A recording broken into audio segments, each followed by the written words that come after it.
Good morning बच्चों। Language बच्चों lesson 6 आज है प्रत्यय। इसके पहले हम लोग उपसर्ग पढ़ चुके हैं लेसन 5 में, है ना। उसमें हमने पढ़ा था कि जो शब्दांश शब्दों के स्टार्टिंग में अर्थात शुरुआत में लग करके अर्थ में परिवर्तन ला देते हैं वे क्या कहलाते हैं? उपसर्ग। उसी प्रकार से बच्चों ये हैं प्रत्यय। जो शब्दांश शब्दों के अंत में लगकर उनके अर्थ में परिवर्तन ला देते हैं वे क्या कहलाते हैं बच्चों? प्रत्यय। जैसे जलज। जलज में बच्चों जल का मतलब होता है पानी और जा का मतलब जन्म लेने वाला। तो जो पानी में जन्म लेने वाला होता है वो क्या है बच्चों? कमल। तो यहाँ पर दो रूप में आपको दिखाया गया, जलज और पंकज। पंकज मैंने पंख मैंने कीचड़ और जा मैंने जन्म लेने वाला। तो अर्थात दोनों ही अर्थ हैं आपके, जलज और पंकज ये दोनों एक दूसरे के पर्यायवाची शब्द भी हैं और दोनों पे ही जा प्रत्यय लगने से शब्दों का अर्थ परिवर्तित अर्थात कमल हो गया है। उसके पश्चात हम लोग देखते हैं बच्चों कि प्रत्यय, तो आपने जान लिया कि क्या होता है, प्रत्यय किसे कहते हैं, ठीक है। अब है प्रत्यय के कितने भेद होते हैं। तो देखिए प्रत्यय के दो भेद होते हैं, दो प्रकार के प्रत्यय होते हैं। एक होता है बच्चों कृत प्रत्यय जिसको कृदंत कहते हैं, दूसरा होता है तद्धित प्रत्यय। अब हम लोग पहले देखेंगे बच्चों कृत प्रत्यय क्या होते हैं। जो प्रत्यय धातुओं अथवा क्रियाओं के अंत में लगकर संज्ञा विशेषण तथा क्रिया शब्दों का निर्माण करते हैं वे कृत प्रत्यय कहलाते हैं। इनके योग से बने शब्दों को बच्चों कृत प्लस अंत अर्थात कृदंत कहते हैं। बच्चों ये 5 प्रकार के होते हैं। विस्तार से हम लोग इनको कक्षा में पढ़ भी चुके हैं।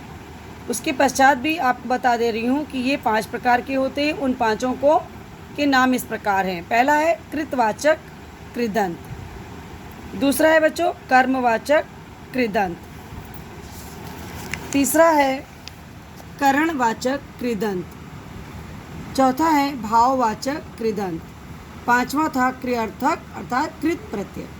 तो बच्चों इस प्रकार से कृत प्रत्यय के 5 प्रकार होते हैं। पांचों के बारे में हम लोग विस्तार से पढ़ चुके हैं। इसी का आपको प्रश्न भी बनाना था। एक क्वेश्चन हमने आपको बताया था कि प्रत्यय किसे कहते हैं एवं ये कितने प्रकार के होते हैं। तो बच्चों इसका आंसर हमने आपको बताया था कि यहाँ से लिखिएगा कि जो शब्दांश शब्दों के अंत में लगकर उनके अर्थ में परिवर्तन ला देते हैं वे प्रत्यय कहलाते हैं। फिर आप लिखोगे प्रत्यय 2 प्रकार के होते हैं। पहला कृत ब्रैकेट में कृदंत प्रत्यय, दूसरा तद्धित प्रत्यय। इतना ही शॉर्ट में लिखना है इस आंसर में। सेकंड क्वेश्चन है बच्चों कि कृत प्रत्यय के बारे में बताते हुए इनके प्रकार लिखो। तो इसमें हमने आपको बताया था बच्चों जस्ट नीचे जो भी अभी हम लोगों ने पढ़ा है कि जो प्रत्यय धातुओं अथवा क्रियाओं के अंत में लगकर संज्ञा विशेषण तथा क्रिया शब्दों का निर्माण करते हैं वे कृत प्रत्यय कहलाते हैं। यहाँ तक लिखोगे। उसके बाद लिखोगे ये 5 प्रकार के हैं। पांचों के नाम कृतवाचक कृदंत, कर्मवाचक कृदंत और करणवाचक कृदंत, भाववाचक कृदंत, क्रियार्थक कृत प्रत्यय। तो इस प्रकार से इन 5 के नाम लिखोगे कि आपका क्वेश्चन नंबर 2 कंप्लीट हो जाएगा। नेक्स्ट है बच्चों, अब हम लोग कृत प्रत्यय के बाद आते हैं तद्धित प्रत्यय पर। तद्धित प्रत्यय कौन से होते हैं?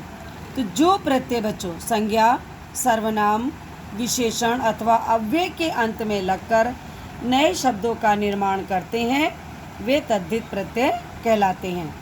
इनके योग से बने शब्दों को तद्धितांत अथवा तद्धित कहते हैं। जैसे तद्धित प्रत्ययों के भेद इस प्रकार हैं। तो यहाँ पर बच्चों आपसे पूछा गया क्वेश्चन में बताया था कि तद्धित प्रत्यय किसे कहते हैं एवं उनके भेद लिखो। तो सबसे पहले आपको ये जो मैंने अभी डिफिनेशन आपको बताई ये आप लिखोगे। यहाँ तक प्रत्यय कहलाते हैं, यहाँ तक आप लिखोगे। उसके पश्चात लिखोगे इनके भेद इस प्रकार हैं। तो जिसमें से बच्चों देखिए पहला है कृतवाचक तद्धित, जिनसे किसी कार्य के करने का बोध हो ये आपको केवल समझने के लिए है, इसको लिखते समय आप केवल नाम लिखोगे कि कृतवाचक तद्धित। दूसरा है बच्चों भाववाचक तद्धित, जिनसे भाव व्यक्त हो अर्थात भाववाचक संज्ञा बन जाए, वो भाववाचक तद्धित कहलाते हैं। फिर है संबंधवाचक तद्धित, जिनसे संबंध का बोध हो। मैंने आपको क्लास में बताया भी था, संबंध वो होते हैं जो जैसे हमारे भाई बहन, चचेरे, फुफेरे, भाई भतीजे, भांजे, है ना, ये सब जितने भी हमारे रिलेशन होते हैं, ये सब क्या होते हैं, संबंधवाचक तद्धित प्रत्यय कहलाते हैं। फिर है बच्चों उनता लघुतावाचक तद्धित, इसमें मैंने आपको बताया था ये लघुता का यहाँ पे मतलब है लघु अर्थात छोटा, तो ये जिससे लघुता का बोध हो, ये वो प्रत्यय कहलाते हैं, लघुतावाचक तद्धित। फिर है गणनावाचक तद्धित लिखोगे, जिनसे गणना का बोध हो। गणना का मतलब होता है बच्चों गिनती का बोध होना। फिर है सादृश्यवाचक तद्धित, जिनसे समता का बोध हो, मतलब एक जैसे ही कोई चीज़ें लगती हों, जैसे लाल सा, नीला सा, है ना, तो साथ लगा देने से ये क्या हो गया कि उसके समान समता वाचक। फिर है बच्चों गुणवाचक, जिनसे किसी गुण का बोध हो, मैला, भूखा, प्यासा, ठंडा, है ना, विषैला, कसैला, ये सब शब्द जो भी हैं, इनसे क्या पता चल रहा है, गुणों का बोध हो रहा है, तो गुणवाचक तद्धित। फिर नेक्स्ट है बच्चों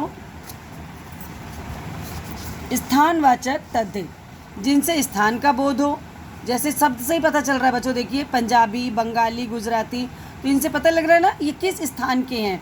अगर पंजाबी हैं तो पंजाब के, बंगाली हैं तो बंगाल के, है ना, गुजराती हैं तो गुजरात, इस तरह से इन शब्दों से स्थान का बोध हो रहा है। फिर बच्चों स्त्रीलिंगवाचक तद्धित प्रत्यय, इसमें देखिए सभी रिश्ते, सभी रिलेशन, जो भी चीज़ें हैं, संबंध हैं या जो भी चीज़ें हैं, वो स्त्री रूप में हैं, ठीक है, जैसे चाची, मामी, लड़की, है ना, नारी, बेटी, इसी प्रकार से अन्य भी पूरे शब्द यहाँ पे दिए हुए हैं। फिर है बहुवचन तद्धित प्रत्यय, इसमें देखिए बच्चों ए और ए का, आए और या का प्रयोग करने से क्या बन जा रहा है, बहुवचन शब्द, मालाएं, कन्याएं, सड़कें, पुस्तकें, नहरें, ठीक है।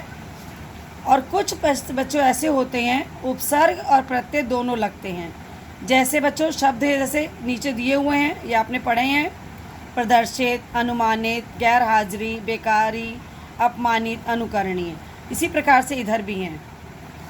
नेक्स्ट देखिए, इसके पश्चात हम लोगों ने इसमें अभ्यास कार्य किया था। यहाँ पर प्रत्यय युक्त शब्द को हम लोगों को अंडरलाइन करना है अर्थात रेखांकित करना है, जिसमें से मैंने आपको बताया था प्रत्येक एक्सरसाइज से 5-5 एक्सरसाइज आपको 5-5 पॉइंट अपनी कॉपी पे करने हैं। अभी मैं आपको इसमें बताने जा रही हूँ, जैसे कि देखिए पहले वाले में लिखावट, सेकंड में देखिए तहसीलदार, थर्ड में ऐतिहासिक,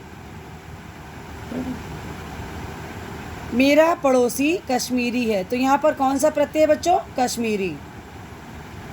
मैला चोंगा पहने एक भूखा प्यासा भिखारी चौराहे पर बैठा था, यहाँ पर से भिखारी। आचार्य जी बहुत बड़े घुमक्कड़ हैं, तो घुमक्कड़, केवल यहाँ 5 तक करिएगा कॉपी पर, बाकी बुक में ही रहने दीजिएगा। नेक्स्ट देखिए लकड़हारा, यहाँ पर ये प्रत्ययुक्त शब्द है, रोज की तरह अपनी कुल्हाड़ी ले जंगल में चला। इसी प्रकार से देखिए नेक्स्ट है लिहाफ की गर्माहट, पाते ही बच्चों को नींद आ गई तो गर्माहट। मधुशाला के रचयिता स्वर्गीय हरिवंश राय बच्चन जी हैं रचयिता। विदेशी कंपनियां सालाना 10 साल तक दे सकती हैं, कंपनियां सालाना। हल्दीराम हलवाई की नमकीन बहुत प्रसिद्ध है, तो हलवाई। इसी प्रकार सेकंड एक्सरसाइज है बच्चों, इसमें देखिए ब्रैकेट में शब्द लिखा है, इसको आपको प्रत्यय लगा करके बनाना है। सबको मिठाई बांटी गई, तो मीठा से क्या बन गया, मिठाई। सेकंड में देखिए मेरे चचेरे, चाचा से चचेरे, भाई खेल और लड़का से लड़कपन की शैतानी में सबसे आगे रहा करते थे। अब आपको देखिए इसी तरह से नेक्स्ट है ब्रैकेट में भोला है, तो ये क्या हो जाएगा, भोलेपन। नेक्स्ट देखिए व्यक्ति, व्यक्ति से क्या बन गया, व्यक्तिगत। नेक्स्ट देखिए मानव, मानव से मानवता। फिर नेक्स्ट देखिए मित्र से मित्रता, त्याग, फिर सच्चा से सच्चाई और निस्वार्थ से निस्वार्थता। फिर है बच्चों जी देखिए लिख, लिखावट। नेक्स्ट देखिए स्तंभ, यहाँ पर क्या हो जाएगा, स्तंभ, स्तंभ वाले मंडप हैं। अब देखिए फिर प्रकृतियों, संस्कृतियों, पुराणों। नेक्स्ट तलाश से तलाशी। ये हो गई बच्चों आपकी एक्सरसाइज नंबर 2 कंप्लीट। थर्ड पर आइए। थर्ड में देखिए यहाँ पर मूल शब्द को और प्रत्यय को आपको अलग अलग करना है। पहला उदाहरण आपका लिखा हुआ है, सेकंड आपको करना है। जैसे प्रिया, प्रिया, स्त्रीत्व, स्त्रीत्व, कालापन, काला और पन, चिकनाहट, चिकना प्लस हट, लुटेरा, लू प्लस टेरा, मानवता, मानवता। ठीक है, इसी प्रकार से इधर सेकंड भी है। आपको केवल इसमें से 5 अपनी कॉपी पे करने, बाकी बुक में ही फिल करके रख देने हैं। इसके बाद नेक्स्ट एक्सरसाइज है बच्चों, यहाँ पर देखिए कि वाक्य लिखे हुए हैं, वहाँ पर रेखांकित पदों के स्थान पर आपको ऑप्शन दिए हुए हैं कि कौन सा शब्द सुटेबल है, कौन सा शब्द सही है, उस पर आपको टिक करना है। जैसे पहले वाले में सामाजिक है, उसी प्रकार से दूसरे में देखिए मूछों वाला की जगह क्या हो जाएगा, मुच्छैल। तीसरे में देखिए उसकी स्त्री, तो क्या होगा, धोबी की स्त्री कौन होती है, धोबिन, तो यहाँ पर धोबिन होगा। क्रोध से भरी, तो यहाँ पे क्या होगा बच्चों, क्रोधित। धर्म के, तो धार्मिक। चमकने वाले, चमकीले। तो बच्चों ये हो गई हमारी एक्सरसाइज नंबर 4 कंप्लीट। यहाँ तक आपको कंप्लीट करा दिया गया है। नीचे मैंने आपको होमवर्क में दिया था और बता भी दिया था कि इसमें कौन सा प्रत्यय प्रयुक्त हुआ है। ऑप्शन में से उसमें केवल आपको टिक लगाना है और इसको कॉपी पे नहीं करना है। कॉपी पे केवल 1 2 3 4 4 एक्सरसाइज में से करने हैं। ठीक है बच्चों, ये तो हो गया हमारी लेसन 6 का प्रत्यय का कंप्लीट वर्क। अब आप लोग इसे अपनी कॉपी पर कंप्लीट कर लीजिएगा। इसके बाद हम लोग फिर न्यू लेसन की तरफ चलेंगे। धन्यवाद बच्चों।